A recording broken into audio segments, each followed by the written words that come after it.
Alhamdulillah, wassalatu wassalamu ala rasulillah Sayyidina wa maulana Muhammad ibni Abdillah wa ala alihi wa sahbihi wa man tabi'ahu wa mawalah.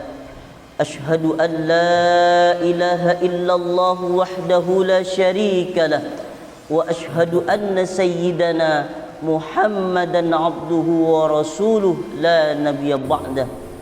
Allahumma salli wa sallim wa barik ala sayyidina wa maulana Muhammadin nabiyil ummiyyi wa ala alihi wa sahbihi wa barik wa sallim.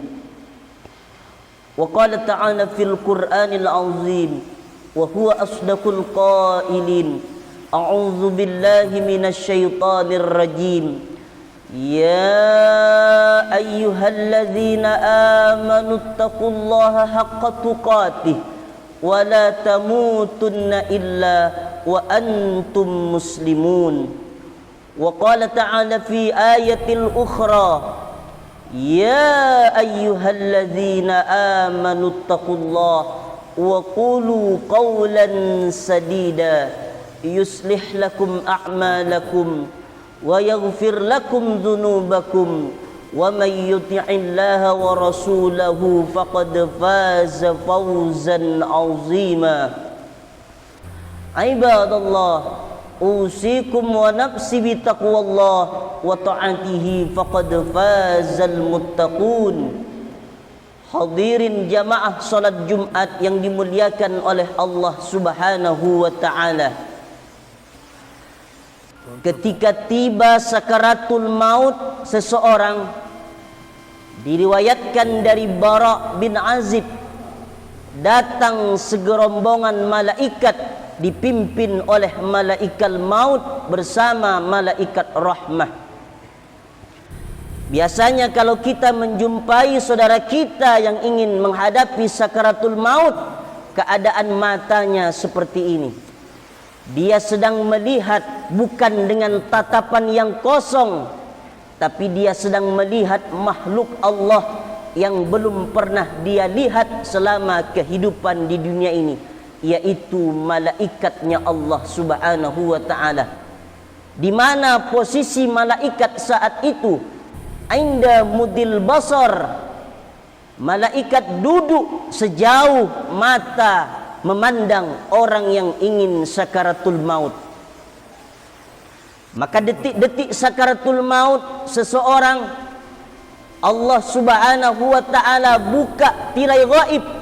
Kalau orang yang ingin sakaratul maut itu orang yang beriman kepada Allah, Allah buka tirai gaib, mata melihat pintu gerbang yang sangat indah, pintu gerbang yang maha indah, tertulis dengan nama orang ini. Allah perlihatkan dengan segala macam kenikmatan nikmat surga untuk orang yang dipanggil ketika dia sakaratul maut, orang yang beriman kepada Allah Subhanahu wa ta'ala. Kalau orang yang beriman kepada Allah yang ingin wafat, dibawakan dua barang oleh malaikat. Yang pertama, kafanun min akfanil jannah, dibawakan kain kafan dari surga oleh malaikat. Yang kedua, hanutum min hunutil miski, dibawakan minyak wangi dari surga. Untuk apa kain kafan dan minyak wangi yang dibawa dari surga itu oleh malaikat? Untuk membungkus ruh yang sudah dicabut dari jasad orang yang beriman itu. Bayangkan Pak, ruh saat dicabut masih dibungkus dengan kain kafan, diolesin dengan minyak wangi dari surga. Bagaimana orang yang hidup di dunia ini yang sengaja mengumbar auratnya, tak ada lagi rasa malunya kepada Allah Subhanahu wa ta'ala. Dibukalah tirai gaib oleh Allah, mata melihat pintu gerbang yang maha indah, tertulis dengan nama ini. Maka turunlah malaikat Israel tepat di kepala orang yang ingin sakaratul maut ini. Dicabutlah ruh secara perlahan oleh malaikat maut. Dia mengatakan, ya ayyatuhan nafsul mutmainnah, hai jiwa-jiwa yang tenang, irji'i ila rabbiki radiyatan mardiyah, pulanglah engkau kepada Tuhanmu dalam keadaan ridha dan diridai. Fadkhuli fi ibadi, masuklah engkau ke dalam golongan hamba-hambaku. Wadkhuli jannati, yaitu hamba-hamba Allah yang sudah dijanjikan surga oleh Allah Subhanahu wa ta'ala. Secara perlahan dicabut ruh dari jasad oleh malaikat maut. Saking perlahan, saking pelannya dicabut ruh dari jasad itu, sampai-sampai Nabi mengatakan ada orang yang dicabut ruh dari jasadnya seperti mencabut rambut dari tepung, sangat ringan sekali. Karena sakitnya sakaratul maut itu ada 3, kata Nabi. Ada orang yang dicabut sakit sakaratul maut seperti tebasan pedang beratus kali di tempat yang sama. Ada ruh yang dicabut dari jasad seperti kulit kambing yang dikuliti hidup-hidup. Ada orang yang dicabut ruh dari jasad seperti mata kail pancing yang ditarik dari kulit yang basah. Tapi ada orang yang dicabut ruh dari jasad, kata Rasulullah sallallahu alaihi wasallam, seperti mencabut rambut dari adonan tepung, ringan, mudah betul. Sehingga saat ruh dicabut dari jasad, sangat ingin bernafsu, ingin memasuki pintu gerbang yang maha indah yang tertulis dengan nama orang ini. Beda dengan orang yang sakaratul mautnya, orang yang tidak beriman kepada Allah, orang yang suka mencaci agama Allah, orang yang suka mencaci maki Al-Quran, orang yang menghinakan Islam, orang yang suka memfitnah, menggunjing, namimah. Berbeda sakaratul mautnya. Bagaimana sakaratul mautnya orang yang tidak beriman kepada Allah? Kata malaikat, ya ayyatuhan nafsul khabisah, wahai jiwa yang kotor, wahai jiwa yang keruh, ukhruj, keluar engkau, keluar wahai jiwa yang kotor, wahai ruh yang kotor. Sementara ruh tidak mau keluar dari jasad. Kenapa ruh tidak mau keluar dari jasad? Karena dia melihat pintu neraka yang tertulis dengan nama orang ini, pintu gerbang neraka yang tertulis dengan nama orang ini, sehingga ruh tidak mau keluar dari jasad. Dia mencengkram kepada jasad, mili demi mili, kisi demi kisi, tidak mau keluar dari jasad. Akhirnya yauma taral mujrimina fi sakaratil maut, ada orang yang sakaratul maut, dihantam wajahnya oleh malaikat maut, dipukul lambungnya, dipukul dadanya, dipukul perutnya, saking untuk mengeluarkan ruh dari jasad yang tidak mau keluar itu. Berbeda dengan orang yang mati husnul khotimah, yang mati bawa iman kepada Allah Subhanahu wa ta'ala, dibawakan kain kafan dari surganya Allah, kemudian diberikan minyak wangi yang dibawa dari surganya Allah Subhanahu wa ta'ala. Setelah ruh dicabut dari jasad oleh malaikat maut, diserahkan kepada malaikat rahmah. Dibawalah ruh itu naik ke pintu langit yang pertama. Kemudian Nabi mengatakan, fastaftahu lahumul bab, bukakanlah pintu langit, kata malaikat. Dibuka oleh malaikat pintu langit yang pertama. Kemudian malaikat bergemuruh menyambut ruh orang yang beriman kepada Allah Subhanahu wa ta'ala ini. Malaikat bertanya, manir ruh? Ini ruhnya siapa? Hadzat thayyib, ini ruh yang sangat baik, ini ruh yang sangat wangi. Ini ruhnya siapa? Ini adalah ruhnya fulan bin fulan, ini adalah ruh fulan bin fulanah. Dibukakanlah pintu langit yang pertama, masuklah ruh bersama yang dibawa oleh malaikat. Kemudian terus lagi naik ke pintu langit yang kedua. Sama pertanyaan oleh malaikat, manir ruh?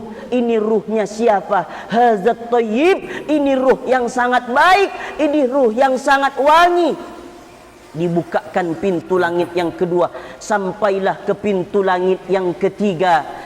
Sama juga pertanyaannya oleh malaikat. Sampailah ke pintu langit yang ketujuh. Kemudian Allah berfirman,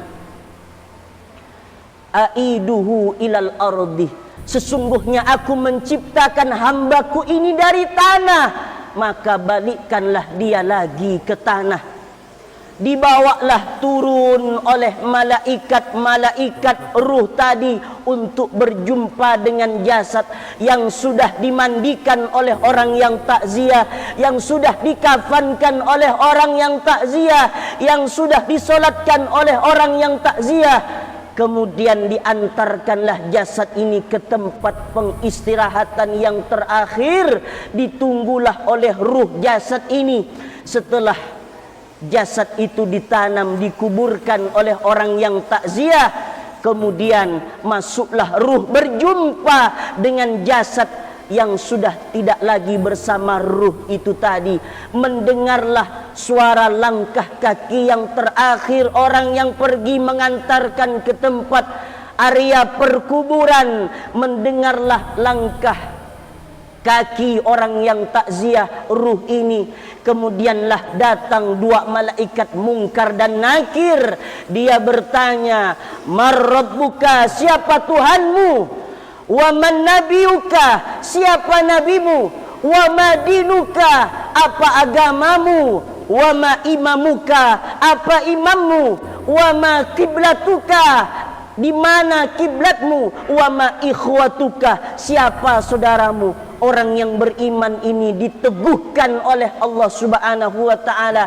Nabi membacakan ayat Allah Subhanahu wa taala, "Yutsabbitullahu alladhina amanu bil qawli tsabit fil hayatid dunya wal akhirah." Orang yang beriman itu kenapa sanggup menjawab pertanyaan malaikat Munkar dan Nakir?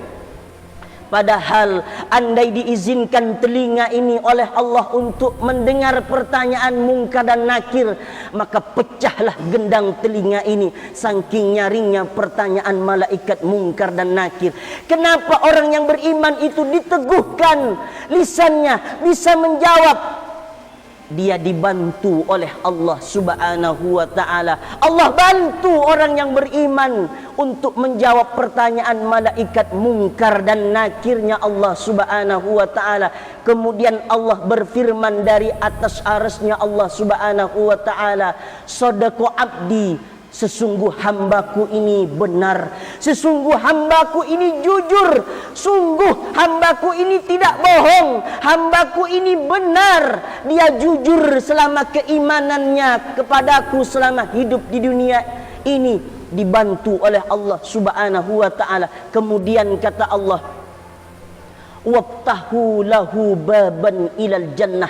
Bukakanlah pintu kuburnya dengan pintu surganya. Nampaklah orang ini pagi dan petang, pagi dan sore, surganya Allah Subhanahu wa taala. Orang ini ingin masuk ke dalam surganya Allah, tapi sayang dia belum bisa masuk ke dalam surganya Allah karena belum kiamatul kubra terjadi. Orang ini tahu dia adalah penghuni surganya Allah Subhanahu wa taala. Allah bukalah pintu surga dan pintu kuburnya sehingga dia mendapat kenikmatan dari Allah Subhanahu wa taala.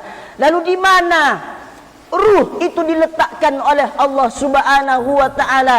Di mana ruh itu disimpan oleh Allah? Maka kita mesti ikut pendapat ulama. Kita tidak bisa menyampaikan sesuatu tanpa pewaris Nabi. Al ulama warasatul anbiya. Ulama adalah pewaris Nabi. Kata Imam Ibnu Qayyim Al-Jauziyah dalam kitab Ar-Ruh, ruh itu disimpan oleh Allah di alam barzah. Dia mendapat kenikmatan dari Allah Subhanahu wa taala. Ada ruh yang disimpan oleh Allah antara langit dan bumi, tidak tembus kepada Allah. Ini ruhnya siapa? Ini adalah ruh orang waktu di dunia pernah punya hutang, kemudian dia tidak sempat melunasi hutangnya, ruhnya masih ngambang antara langit dan buminya Allah Subhanahu wa taala. Kemudian ada ruh yang disimpan oleh Allah dalam sebuah tempat namanya tanur. Tanur ini seperti periuk, mulutnya sempit, mulutnya kecil, sementara di bawahnya besar. Ruh ini dipanggang dengan api oleh malaikatnya Allah. Tiap kali ingin keluar ruh ini tidak bisa keluar, dipanggang oleh malaikat dengan api oleh Allah Subhanahu wa taala. Ini ruhnya siapa? Ini adalah ruh orang yang berzina, yang belum sempat bertaubat kepada Allah Subhanahu wa taala. Ada ruh yang disimpan oleh Allah Subhanahu wa taala di sebuah sungai darah. Setiap kali menggelintir ruh ini dihantam dengan batu oleh malaikat. Tiap kali menggelintir ruh ini dihantam oleh malaikat dengan batu yang sangat besar. Ini ruhnya siapa? Ini adalah ruhnya orang yang waktu di dunia suka makan riba, mati dalam keadaan tidak bertaubat kepada Allah Subhanahu wa taala. Kemudian ada ruh yang disimpan oleh Allah di paruh burung hijau.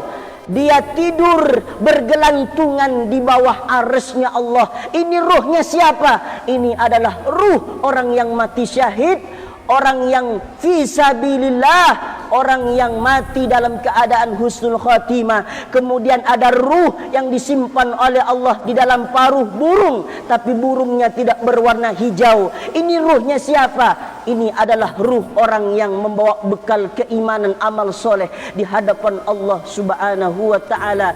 Ditemanilah ruh oleh seseorang sampai hari kiamat ketika dia membawa iman. Lalu dia bertanya, kamu siapa? Ana a'malukas soleh fid dunya. Aku adalah amal solehmu waktu di dunia.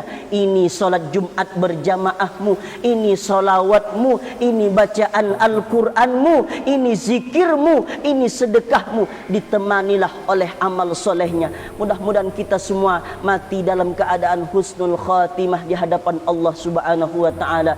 Barakallahu li wa lakum fil Qur'anil azim, wa nafa'ani wa iyyakum bima fihi minal ayati wa dzikril hakim, wa taqabbala minni wa minkum tilawatahu innahu huwal ghafurur rahim.